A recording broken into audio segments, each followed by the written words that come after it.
I've come to a realization. In my videos, I'll show off a bunch of clips like these where I'm whipping my mouse around, crossbowing lads left and right, and just pumping out those heals. And I've explained why I play like this. I think it works well, it's fun, and in my opinion, it makes for much more exciting medic content than the same old Uber pushes over and over. But I haven't done a good job at explaining how I got to this point in the first place and why a newer player should not try to emulate this gameplay. Look at this clip right here. This is what peak Crusaders gameplay looks like. I don't know what was going on this game, but I was in a flow state. Was I actively deciding between which teammate to heal and carefully planning each of these shots? No, I just did it. It was automatic. So how do you get there? The short answer is time and practice, but targeted practice can get you there much sooner. And don't worry, I don't think I'm the greatest medic that's ever graced a casual game. I'm always trying to make better decisions, make faster decisions, and become more mechanically consistent. I just wanted to share my progression with you all in the hope that it will be insightful. Remember, success is a journey, not a destination, and complacency is the death of progress on that journey. A growth mindset has always served me well in any video game I play, be it TF2, Overwatch, Battlefield, whatever. I'm never the best, but it doesn't take long for me to get fairly high up there. I'll start with several cross-cutting aspects that facilitate improvement in any game. Then we'll move on to medic-specific skills. Aspect 1. Work on building your fundamental game knowledge from day one and don't stop. What's the meta? Why is it the meta? What's considered overpowered? Why are some weapons considered underpowered? What are the objectives and the best strategies to complete them? Obviously, you won't immediately know the answer to all these questions, but that's the point of asking them and trying to figure it out. Alongside this, never get stuck between the rails, locked into a specific playstyle or perspective on the game.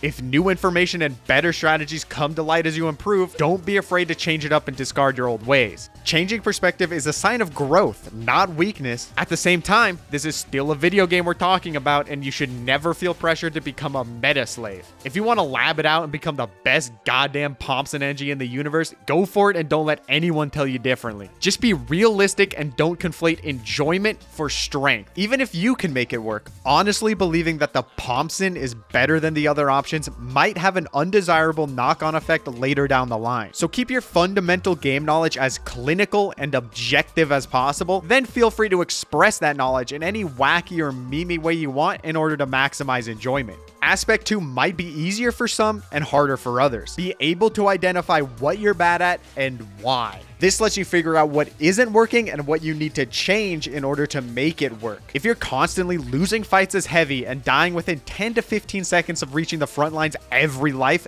there's an issue with your general gameplay loop or strategies that needs to be fixed. The hard part is narrowing down the root of the problem so you can change playstyle appropriately. Is it an aim-related tracking problem? Are you taking fights at a disadvantage by overestimating Heavy's capabilities? Or are you taking appropriate fights, tracking well, yoinking a few kills, but you don't know how to quit while ahead, so you end up staying revved and shooting until your health finally runs out? It could also be a combination of all of these skills. But the point is, it's much easier to improve when you know exactly what needs improvement. Aspect 3 is limit test as often as possible. Too many players get stagnant with their knowledge and ability. Always aim to take it one step further. If this is your comfort zone, go for plays out here. Try to extend that Uber, see what happens. Will it always work? No, but I guarantee that it will never work if you don't take a leap. The master has failed more times than the beginner has even tried. I wrote that quote. You are the best critique of your own gameplay because you're the only one in control of your own gameplay. So start realizing your strengths and identifying your weaknesses. While utilizing these 3 general aspects, I find it beneficial to focus on 2 to 3 specific skills I've identified and want to work on. It's just unrealistic to improve quickly at every single minute thing in a game as complex as TF2. When you actively focus and think about a specific skill or two, you'll see very rapid gains in performance compared to just playing without direction, or playing on autopilot as I call it. By making use of this laser-focused grind set, aspects of that skill will start to become more and more automatic as time goes on, freeing that mental bandwidth to focus on another skill in the future. The absolutely required piece of this strategy is thinking about the game as it happens.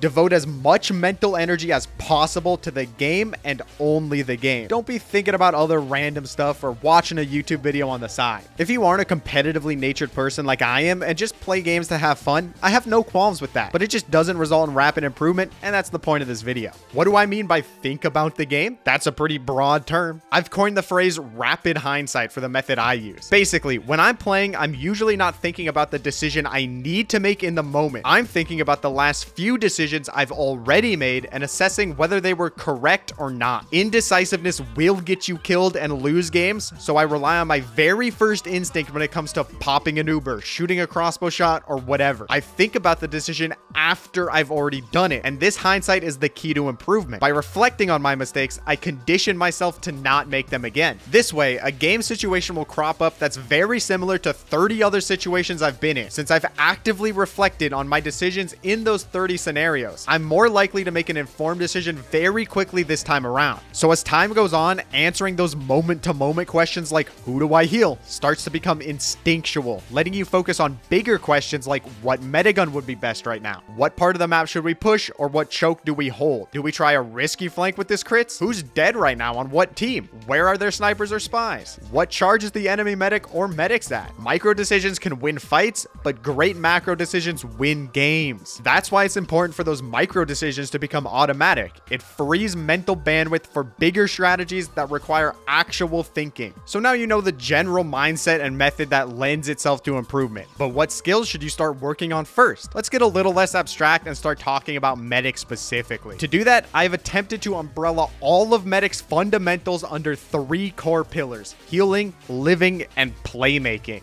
Each of these pillars contains a plethora of individual skills, some more important and applicable than others. For example, within the healing pillar, we have the core skills of who to heal, optimizing your healing with your crossbow or beam, and optimizing uber charge build rate, with even more niche individual sub-skills within those. I have also color-coded each individual skill into 3 categories based on how hard they are to develop. The blue skills are knowledge-based and usually the easiest to improve at and fold into your gameplay. For example, you just need to know that the meta beam disconnect range is longer than the connect range, and you can start positioning a bit farther away from your patient when needed. That skill isn't hard to develop. Its barrier to entry is pretty much just learning about a specific game mechanic. The orange skills, like general aim, are based on muscle memory, which are harder to improve at explicitly, but will gradually become more precise over time. You don't really need to think about them to get better. The red skills are the ones to watch out for. Skills like popping Uber at the right time or Uber tracking require fundamental game knowledge, but they also need active thinking on the medic's part to perform and polish up. If you aren't at least thinking a little bit about tracking the enemy's Uber, it just isn't going to happen no matter how good you are. For brand new medics, first figure out how the medigun functions and just start attaching it to damaged players. That's step 1. For medics looking to improve the fastest, I recommend a progression of focus from living to playmaking to healing optimizations. Of course, it's not black and white, and there are skills in the healing pillar that are much more important than some in the living pillar. But to start things off, I would say at least half, if not more, of playing medic well revolves around positioning and game sense. Positioning isn't too hard to learn. The various aspects of maps like health packs, chokes, and high ground to avoid spam are easily memorized. Game sense is a different beast. It's a hugely important skill and also probably the hardest to develop on this chart. A few parts of game sense are pretty easy. Learning the meta, roles of each class,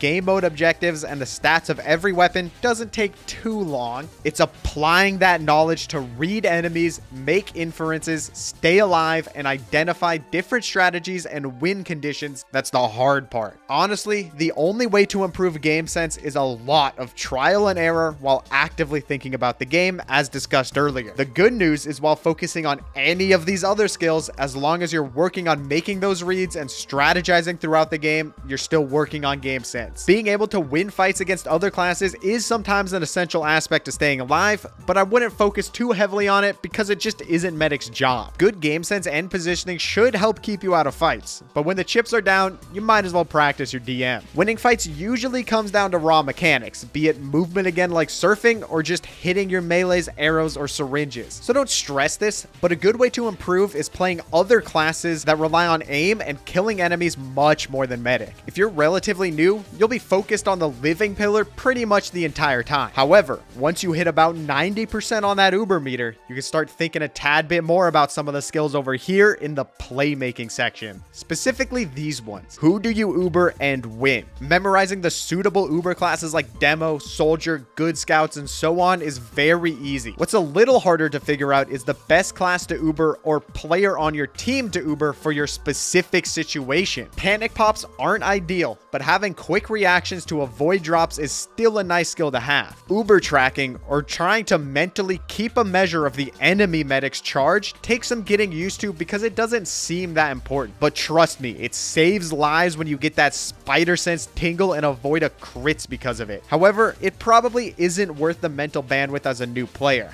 Finally, always have a goal in mind with Ubering. Don't rush in blindly. Are you trying to drop their medic before he has charge? Take down a sentry nest, make space for the rest of your team to cap an objective, etc.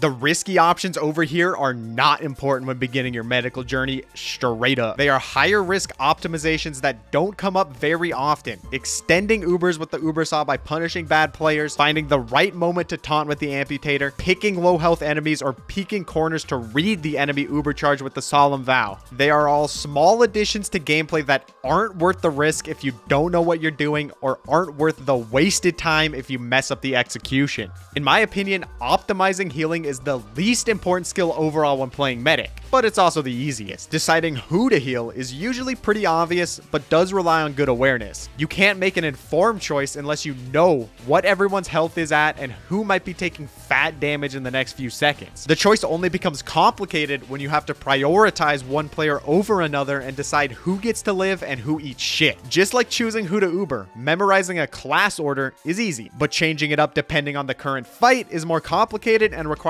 more fundamental game knowledge. If you're newer, think about this a little bit, but the brunt of your focus should still be on living and making decent Uber plays. Overhealing the sniper for 2 seconds before healing up your top scoring demo man isn't the best choice, but it's not going to make or break the game. Just heal damaged players. You'll be fine. In a similar vein, optimizing your healing output isn't as important as optimizing your build rate and getting to that 100% to make that play. Skills like making generous use of the crossbow or paying special attention to who has crit heals and who doesn't shouldn't be a focal point when starting out. Luckily, optimizing your build rate is stupidly easy. Just keep beam on people and know that dispensers, other medics, and players above 142.5% health have your Uber game. And pay attention to soldiers, demos, and other classes with weapons that let you build fast even when out of combat. That's my recommended progression of skills and what to focus on when first picking up medic. As better positioning, Uber popping, and awareness start to become second nature, begin folding in more advanced skills like Uber tracking, extending Ubers, and crossbowing people in combat.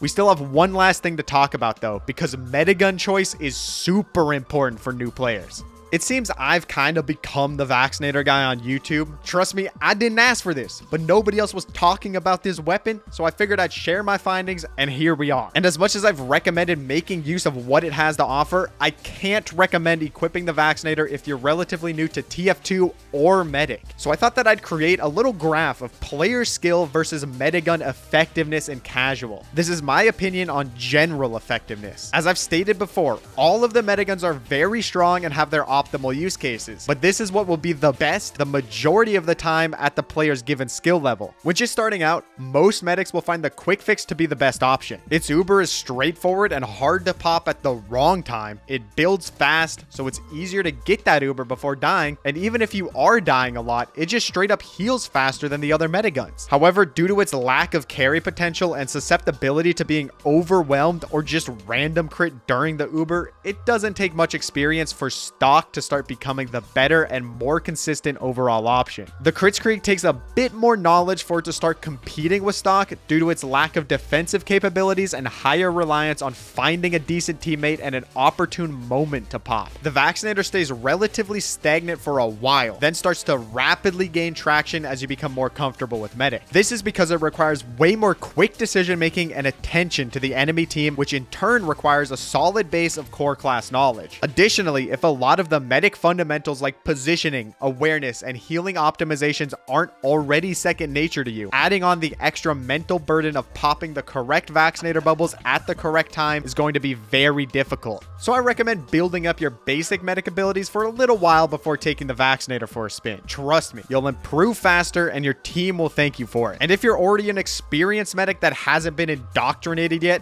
what are you waiting for? Take the plunge on the vac. The first hit is on me. So there you go. That's the mindset I've used to get good, as they say, and has worked out pretty well so far. I can't make you good, but I can share the strategies I've used for faster improvement. So get out there and start grinding. Oh, fuck. Oh, shit. Oh, there's food over here. Whoa. The blicky. A little sloppy, dude, but it fucking works. I dropped the that was so fucking dirty, dude. That was so gross.